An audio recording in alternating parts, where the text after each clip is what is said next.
Le poème des arbres. Les arbres sont toujours demeurés nos amis.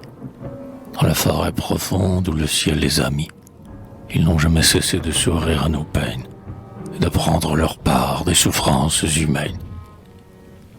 Quand nous sommes enfants, quand nous sommes petits, de la chair de leurs flancs sont faits les petits lits où nous dormons.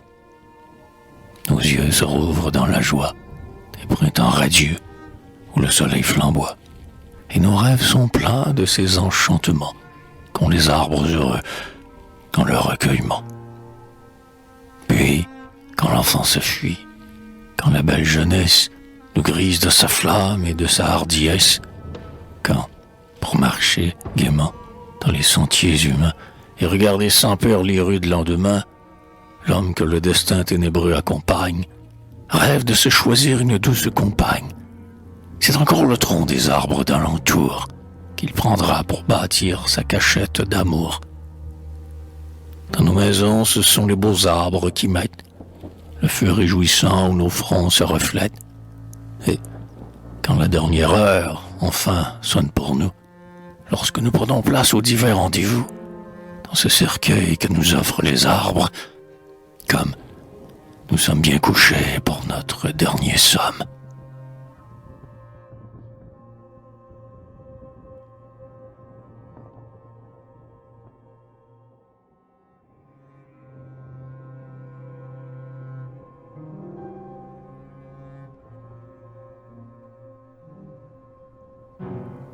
Les arbres dont le vent caresse les ramilles, sur les monts, font songer à de grandes familles, où la maturité prend des airs triomphants, où les nobles vieillards protègent les enfants.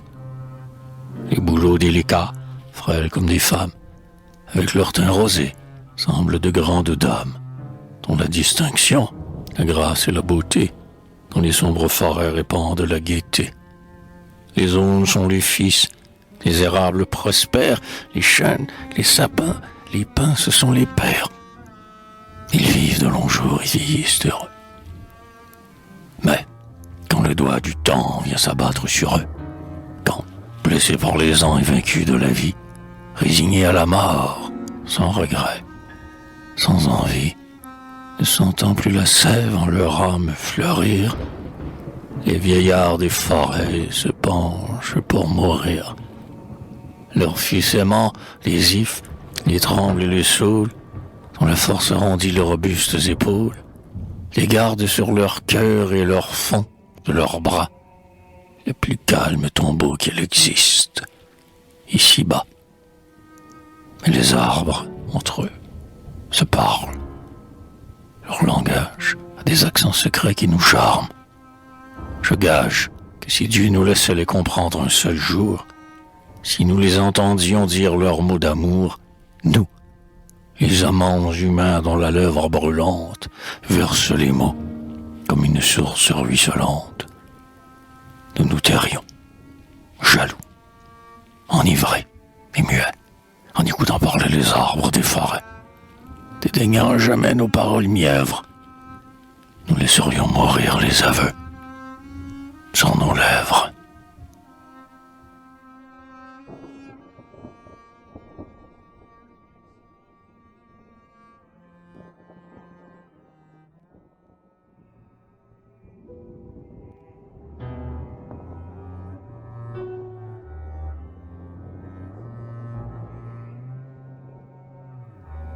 Les arbres sont des cœurs que Dieu n'a pas finis, altérés de lumière, avides d'infini. Ils regardent sans cesse au fond des sombres nues, le chemin qui conduit aux voûtes inconnues. De même que nos cœurs tendent vers la beauté, les arbres, dans la vaste et pâle immensité, face à face au matin d'où jaillit la lumière, dans une inaltérable et sublime prière, les arbres vers le ciel, dans l'azur suspendu, tendent les bras avec des gestes éperdus. Quelquefois, on dirait qu'ils montent dans l'espace, qu'ils vont prendre leur vol avec l'oiseau qui passe, libres de toute attache au sol qui les retient, et délivrés, enfin, de leur terrestre lien. Mais non, Leur vol est court et cette joie est brève. Ils reprennent, bientôt, leur tristesse et leurs rêves. Car, des lieux éternels, ils demeurent bannis. Les arbres sont des cœurs que Dieu n'a pas finis.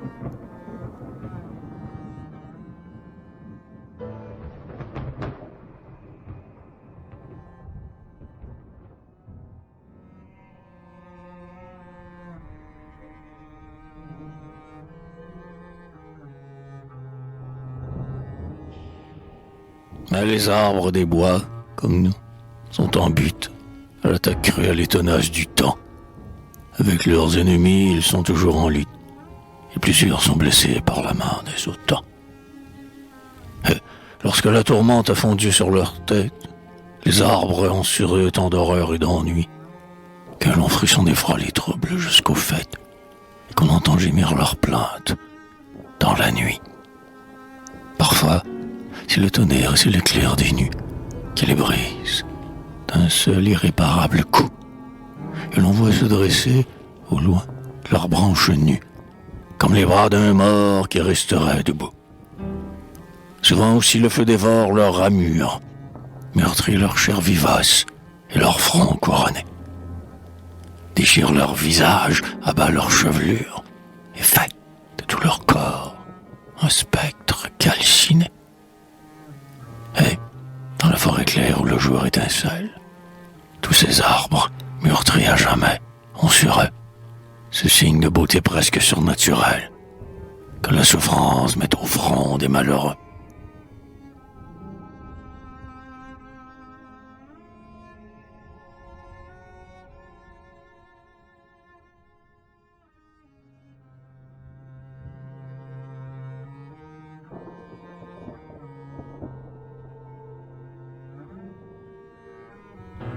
Pour la fraîcheur si douce de votre ombre, pour ces longs ans dont vous êtes doués, pour vos bienfaits, pour vos grâces sans nombre, arbres, soyez loués. Soyez loués, quand le vent vous effleure, vous protégez les oiseaux et les nids, vous qui, du froid, gardez notre demeure, arbres, soyez bénis. Soyez bénis, arborichure profonde, tronc reverdis, feuillage embaumé, pour la beauté dont vous baignez le monde, arbres, soyez aimés.